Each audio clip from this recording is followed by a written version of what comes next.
Assalamualaikum warahmatullahi wabarakatuh. Saya Dava Maharani Pitaloka dengan nomor induk mahasiswa 12120200054. Saya dari jurusan Pendidikan Agama Islam semester 4 kelas B. Dengan adanya saya di sini untuk melakukan presentasi mandiri yang memenuhi ujian tengah semester pada mata kuliah Filsafat Pendidikan Islam dengan judul materi Pemikiran Filosofis tentang Pendidikan Ibnu Miskawi, Al-Ghazali, dan Ibnu Khaldun, Kiai Haji Ahmad Dahlan, Rahma El-Yunizia, dan Abdul Halim Iskandar.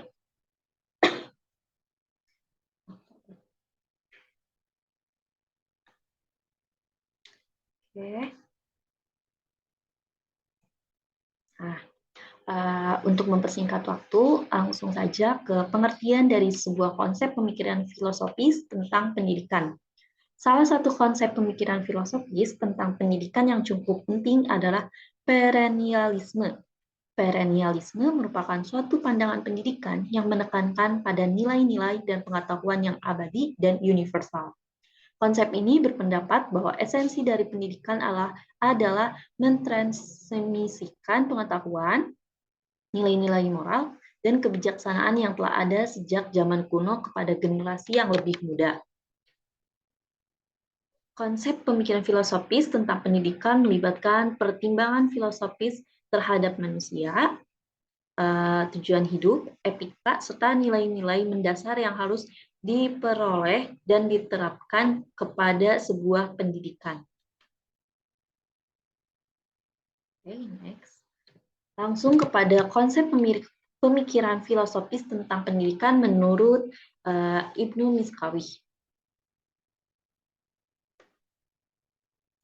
Di sini beliau merupakan seorang filosofis yang sangat terkenal. Nama lengkap beliau adalah Ibnu Miskawi Abu Ali Ahmad bin Muhammad bin Yaqub Ibnu Miskawi. Ia lahir di kota Rai, Iran pada tahun 320 Hijriah atau 932 Masehi dan wafat di As-Safa 9 Safar 421 Hijriah atau sekitar 16 Februari 1030 Masehi. Ibnu Miskawi lebih dikenal sebagai filsuf akhlak, etika, walaupun perhatiannya luas meliputi ilmu-ilmu lain yang seperti kedokteran, bahasa, sastra, dan sejarah. Ibnu Miskawi adalah seorang filsuf Muslim terkenal dengan teorinya dengan filsafat al-nafs dan filsafat al-akhlak. Pemikiran pendidikan Ibnu Miskawi terdiri atas tidak dapat dipisahkan dengan konsep tentang manusia dan akhlak. Menurut Ibnu Miskawi, pendidikan memiliki tujuan mewujudkan pribadi susila dan budi pekerti mulia. Manusia menurut Ibnu Miskawi merupakan penciptaan yang tertinggi adalah akal, sedangkan yang terendah adalah materi. Akal dan jiwa merupakan sebab adanya alam dan materi, yaitu bumi, sedangkan bumi merupakan sebab adanya tubuh manusia. Oke. Selanjutnya ada konsep pemikiran filosofis tentang pendidikan menurut Al-Ghazali. Dalam masalah pendidikan, Al-Ghazali lebih cenderung berpaham empirisme. Hal ini antara lain disebabkan karena ia sangat menekankan pengaruh pendidikan terhadap anak didik. Menurutnya, seorang anak tergantung kepada orang tua dan anaknya yang mendidiknya. Jadi sebuah pendidikan itu tergantung pada orang tuanya. Itu menurut Al-Ghazali. Menurut Al-Ghazali, tujuan utama pendidikan Islam adalah bertakarub kepada Allah Sang Khalik. Dan manusia yang paling sempurna dalam pandangannya adalah manusia yang selalu mendekatkan diri kepada Allah Subhanahu wa Ta'ala. Tujuan ini tampak bernuansa religius dan moral, tanpa mengabaikan masalah duniawi. Al-Ghazali percaya bahwa pendidikan yang bermakna adalah pendidikan yang mampu membersihkan hati seorang dari penyakit-penyakit moral seperti kesombongan, kedengkian, dan hasad atau iri hati. Jadi menurut Al-Ghazali, sebuah pendidikan harus didasarkan dengan pemahaman agama terhadap peserta didik. Al-Ghazali mengatakan jika anak menerima ajaran dan kebiasaan hidup yang baik, maka anak itu juga akan menjadi baik. Sebaliknya, jika anak itu dibiasakan dengan melakukan perbuatan buruk, dan dibiasakan kepada hal-hal yang jahat, maka anak itu akan berakhlak yang sangat jelek. Okay. Next. Konsep pemikiran pendidikan menurut Ibnu Khaldun. Ibnu Khaldun menuntut berbagai bidang pengetahuan. Menurut Ibnu Khaldun, bahwa ilmu pendidikan bukanlah suatu aktivitas yang semata bersifat pemikiran dan perenungan yang jauh dari aspek-aspek pragmatis di dalam kehidupan. Akan tetapi, ilmu pendidikan merupakan gejala konstruktif yang lahir dari terbentuknya masyarakat dan perkembangannya dalam tahapan kebudayaan. Menurut beliau, bahwa ilmu dan pendidikan tidak lain merupakan gejala sosial menjadi ciri khas jenis insani. Ibnu Khaldun mengerti tentang Islam dan giat mencari ilmu. Selain ilmu-ilmu keislaman, sebagai muslim dan hafiz Al-Quran, ia menjunjung tinggi akan kehebatan dalam sebuah pembacaan Al-Quran. Sebagaimana dikatakan olehnya, ketahuilah bahwa pendidikan Al-Quran termasuk syiar agama yang diterima oleh umat Islam di seluruh dunia Islam. Oleh karena itu, pendidikan Al-Quran dapat meresap ke dalam hati dan memperkuat iman, dan pengajaran Al-Quran pun patut diutamakan sebelum mengembangkan ilmu-ilmu yang lainnya.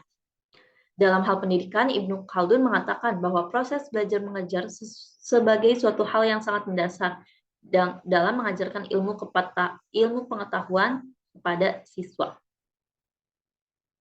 Ibnu Khaldun juga mengatakan bahwa ilmu pendidikan bukanlah suatu aktivitas yang semata-mata bersifat pemikiran perenungan yang jauh dari aspek pragmatis di dalam kehidupan. Oke, selanjutnya ada konsep pemikiran filosofis tentang pendidikan menurut Kiai Haji Ahmad Dahlan. Menurut Kiai Haji Ahmad Dahlan, pelaksanaan pendidikan hendaknya didasarkan pada landasan filosofis yang kokoh untuk terumusnya sebuah konsep dan tujuan ideal pendidikan Islam, baik secara vertikal, holik maupun horizontal makhluk. Konsep pemikiran filosofis tentang pendidikan menurut Kiai Haji Ahmad Dahlan didasarkan pada pandangan Islam yang kokoh dan prinsip-prinsip pemikiran modern. Kiai Haji Ahmad Dahlan menganggap bahwa tujuan pendidikan yang sempurna ialah untuk melahirkan individu utuh menguasai ilmu umum dan ilmu agama, material dan spiritual, serta dunia dan akhirat.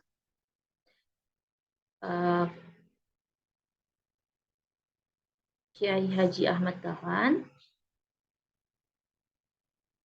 merupakan tokoh pembaruan pendidikan yang tidak banyak meninggalkan buah karya tulisan. Beliau adalah tipe man of action. Jadi beliau lebih banyak untuk berpengaruh, tetapi dia tidak banyak menciptakan buku-buku, atau dia pun lebih menampilkan sosoknya sebagai manusia amal atau praktisi daripada seorang pemikir yang banyak melahirkan karya tulisan. Oke, selanjutnya. Nah, konsep pemikiran filosofis tentang pendidikan menurut Rahma El-Yunusya. Beliau merupakan pemikir filosofis perempuan pertama yang ada. Tujuan pendidikan menurut beliau adalah meningkatkan kedudukan kaum perempuan dalam masyarakat melalui pendidikan modern yang berlandaskan prinsip-prinsip Islam. Beliau percaya bahwa perbaikan posisi kaum perempuan dalam masyarakat tidak dapat diserahkan kepada pihak lain. Hal ini harus dilakukan oleh kaum perempuan sendiri. Rahma menganut sistem pendidikan terpadu, yaitu memadukan pendidikan yang diperoleh dari rumah tangga, pendidikan yang diterima sekolah, dan pendidikan yang diperoleh dari masyarakat di dalam pendidikan asrama. Rahma memandang perempuan mempunyai peran penting dalam kehidupannya, yang dimana seseorang perempuan ini merupakan madrasah pertama untuk anak-anaknya nanti. Atau dasar itu, untuk meningkatkan kualitas dan memperbaiki kedudukan perempuan, yang dimana harga diri perempuan itu tidak bisa diinjak-injak. Pendidikan perempuan itu harus dilakukan secara khusus menurut Rahma El-Yunusya. Dan selanjutnya yang terakhir, ada konsep pemikiran filosofis tentang pendidikan menurut Abdul Halim Iskandar. Pendidikan menurut Kiai Haji Abdul Halim adalah suatu hal yang sangat penting untuk melakukan perubahan perbaikan derajat suatu masyarakat. Sebab jika suatu masyarakat itu memiliki pendidikan yang tinggi dan bagus, maka masyarakat tersebut tidak akan mudah dipengaruhi oleh sesuatu orang luar maupun yang dapat mempengaruhi pemikiran dirinya sendiri. Selanjutnya, Kiai Haji Abdul Halim mencoba cara yang berbeda, yaitu membentuk konsep pendidikan yang mengembangkan dua sistem, sistem pendidikan agama dan pendidikan umum. Demi terlaksananya konsep yang diinginkan, Kiai Haji Abdul Halim, beliau menggunakan konsep al-islah, al-tasamiyah, 8 aspek perbaikan dalam penerapannya. Untuk 8 aspek tersebut, yaitu islal akidah, perbaikan bidang akidah. Yang kedua, islal al-ibadah, perbaikan bidang ibadah. Yang ketiga, islal al-tarbiyah, perbaikan bidang pendidikan. Yang keempat, islal al-ailah, perbaikan bidang keluarga. Yang kelima, islal al-ada, perbaikan bidang kebiasaan. Yang keenam, islal al-mujtama, perbaikan masyarakat. Yang ketujuh, islal al-istiqsad, perbaikan perekonomian, dan yang terakhir adalah Islah al-Ummah, perbaikan bidang hubungan umat dan yang saling tolong-menolong.